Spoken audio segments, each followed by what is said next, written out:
Di dunia, apapun yang kita inginkan itu harus melalui mujahadah, melalui ikhtiar.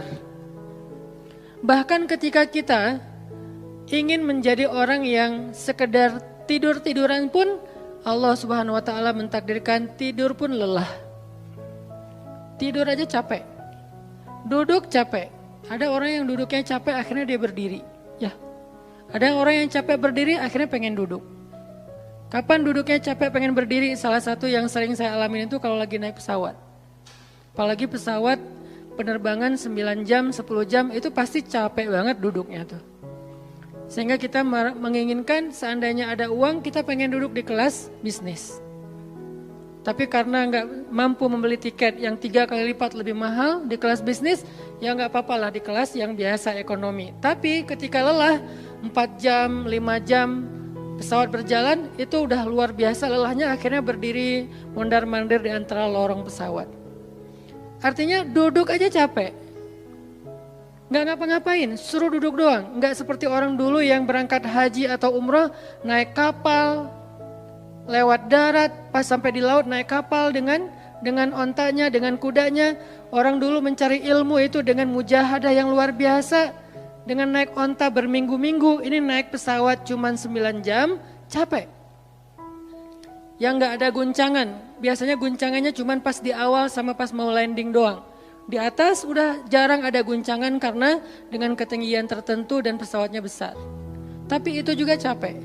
Naik kereta coba, dari Jawa ke Bandung misalnya. Sebutlah dari Semarang, dari Malang, dari Surabaya naik kereta 10 jam. Itu aja capek. Nggak usah jauh-jauh, Bandung Jakarta aja 3,5 jam. Itu pun capek. Atau kita naik mobil, nggak perlu nyetir. Pakai online, duduk aja di belakang atau di sebelahnya si driver, perjalanan 1/2 jam dari tempat kerja kita ke rumah atau dari rumah ke tempat kerja, ke kampus, ke sekolah gitu. Itu aja capek. Artinya dunia itu emang kayak gitu tabiatnya teman-teman. Tabiat dari dunia itu adalah lelah. Sehingga kalau ada orang yang menghindari capek dengan tidak ngapa-ngapain, itu hal yang agak klise dan naif. Bagaimana dia bisa menghindari lelah? Bagaimana dia bisa menghindari ta'ab? Bagaimana dia bisa menghindari bosan? Bagaimana dia bisa menghindari dalam keadaan susah payah? Sedangkan dia masih berada di sebuah tempat, bumi, dunia yang tabiatnya memang tempat bersusah payah dan lelah. Satu-satunya cara menghindari lelah yang tidak perlu lagi bersusah payah itu hanyalah masuk surga. Tetapi kan itu tidak terjadi sekarang, kita harus meninggal dulu dan kita belum mau. Ada yang mau meninggal masuk surga sekarang? Kalau dijamin sih insya Allah ya, masalahnya nggak ada jaminan. Kalau para sahabat enak, mereka dapat jaminan. Surga Bilal, sebelum Bilal meninggal, Rasulullah udah bilang, Bima sabaktani ilal jannah ya Bilal. Dengan apa kamu mendahului aku ke surga wahai Bilal? Dengan wudu dan sholat syukur wudu. Begitu juga nanti ada sahabat lain yang dijamin masuk surga bighairi hisab wala azab. Salah satunya adalah Ukasyah. Kalau kita tidak ada jaminan apapun di akhirat kecuali berikhtiar dan bermujahadah untuk bisa mendapatkan kebaikan sebanyak mungkin di sisi Allah.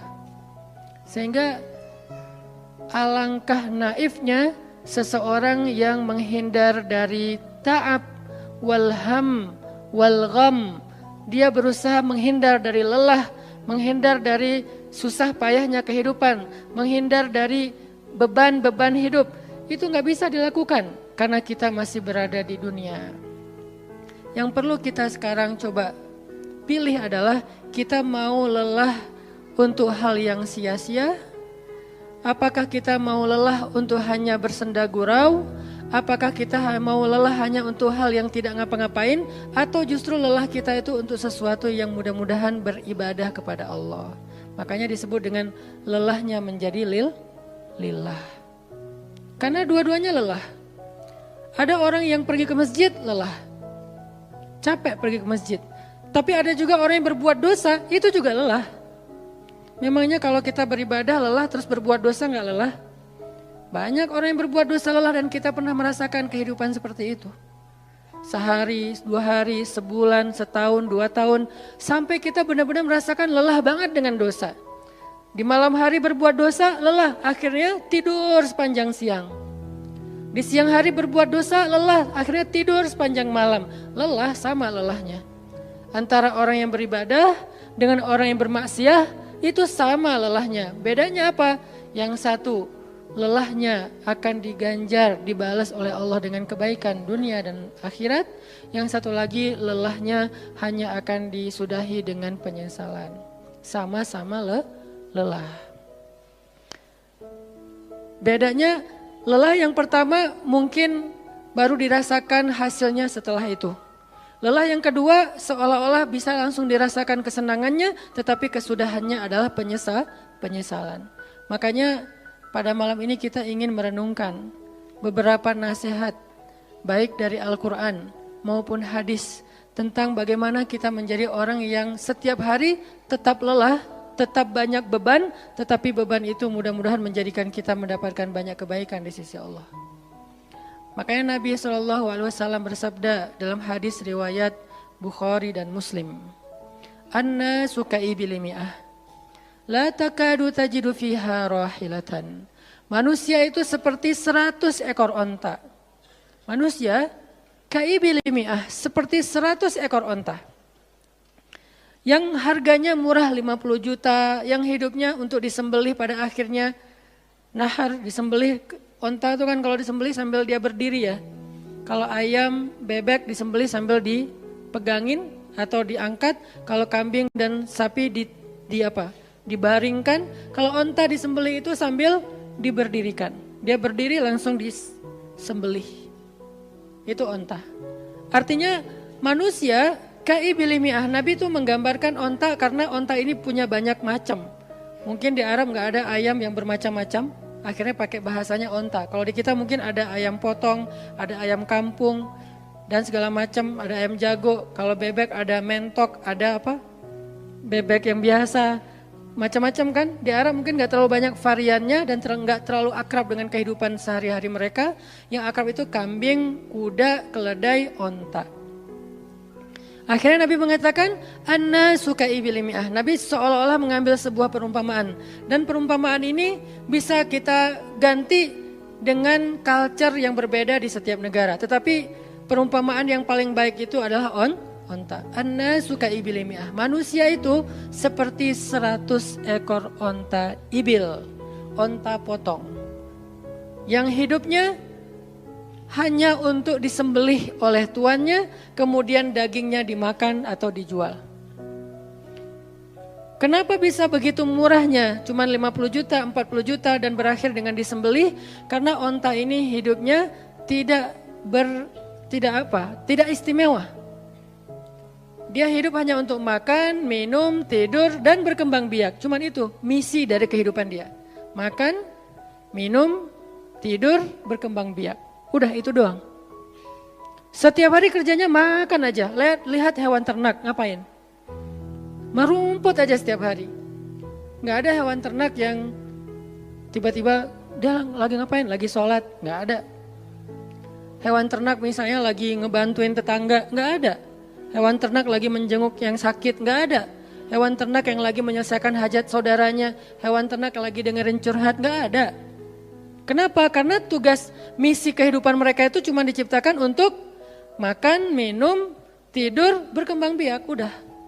Ini namanya kalau di antara onta namanya ibil.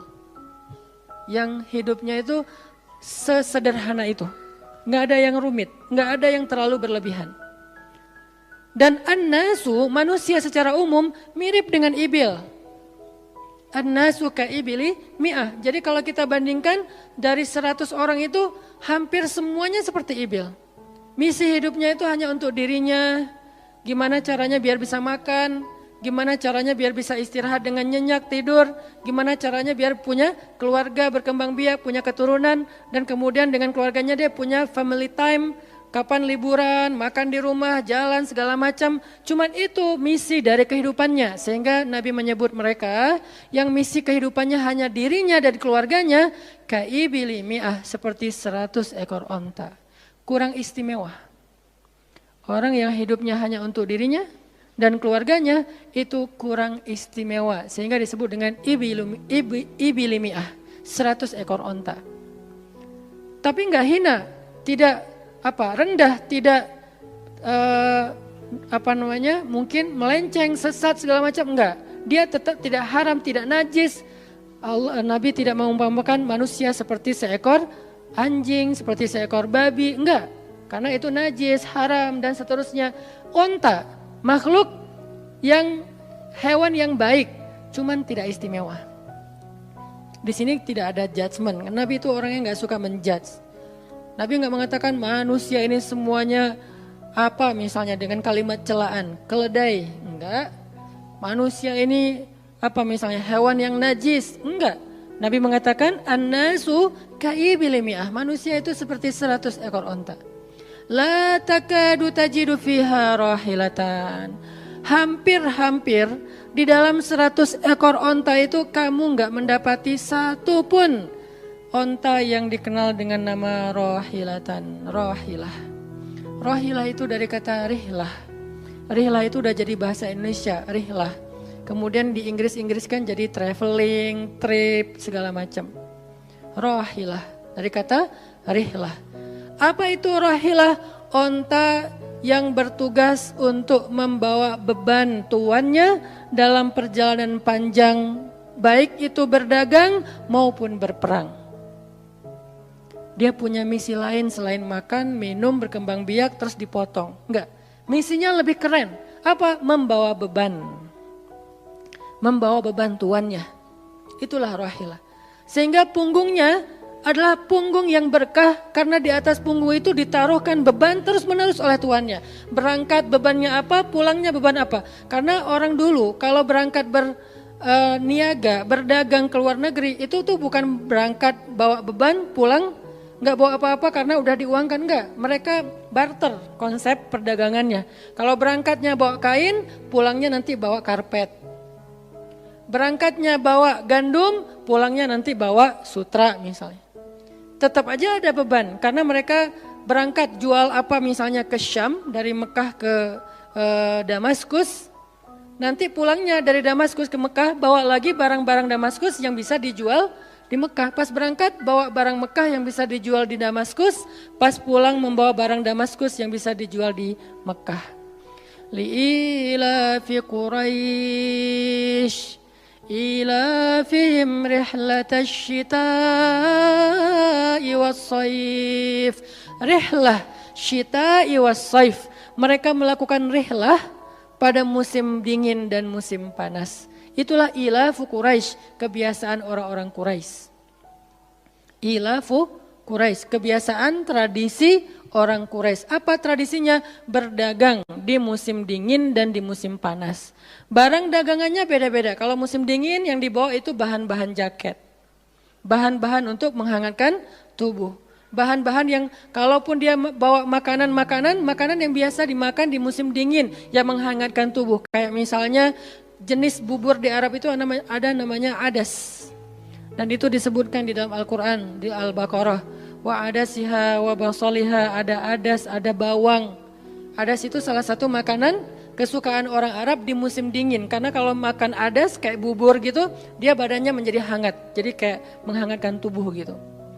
Artinya syita'i was-saif, di musim dingin dan di musim panas, dua-duanya ada barang yang didagangkan. Dan itu adalah ilafu Quraisy, kebiasaan tradisi orang-orang Quraisy. Rihlah. Siapa yang akan dibawa rihlah? Apa yang akan membawa barang dagangan mereka ketika rihlah? Namanya onta rahilah.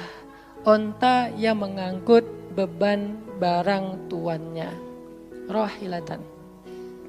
Sehingga onta ini adalah onta yang lebih kuat fisiknya. Onta ini onta yang lebih tangguh perjalanan walaupun mengalami badai. Onta ini onta yang lebih kuat ingatannya sehingga dia menghafal jalan yang dilaluinya. Walaupun terjadi badai dia nggak tersesat. Jarang onta rahilah tersesat.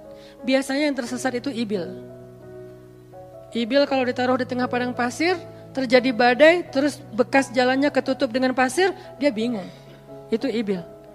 Sehingga kalau kita baca cerita-cerita tentang orang yang tersesat di padang pasir, rata-rata istilahnya kalau enggak jamal ya ibil.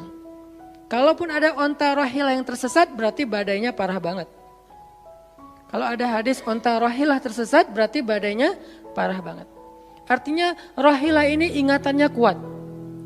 Dia kalau lewat satu jalan, setahun kemudian lewat lagi dia masih hafal.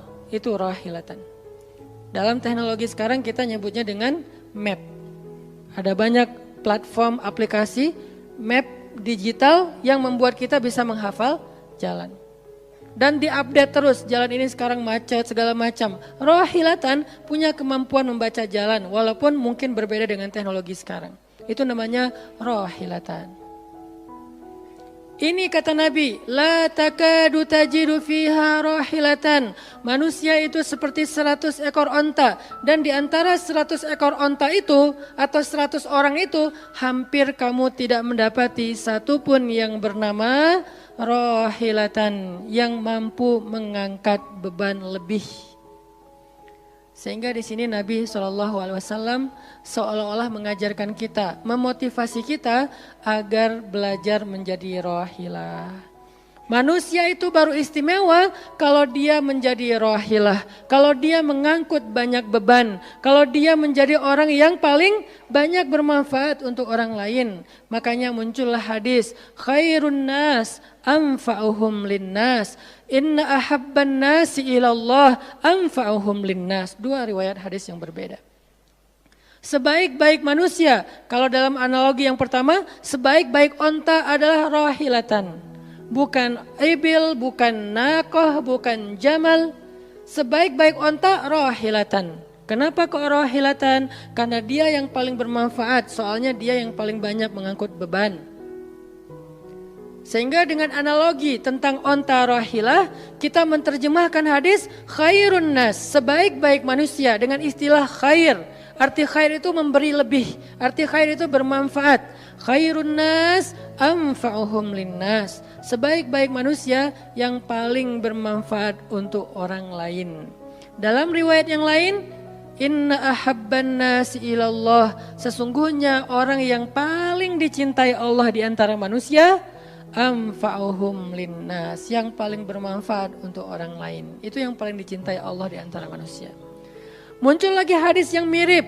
Inna ahabbal a'mali ilallah sururun tudkhiluhu ala qalbi muslim. Sesungguhnya perbuatan, amal soleh, aktivitas, pekerjaan yang paling disukai Allah di antara yang kita lakukan dalam kehidupan sehari-hari adalah membahagiakan hati orang lain. Ini semuanya hadis-hadis yang memiliki makna yang sama, yaitu menjadi pengangkut beban. Lelah Ustadz, lelah. Enggak ngangkut beban, lelah juga.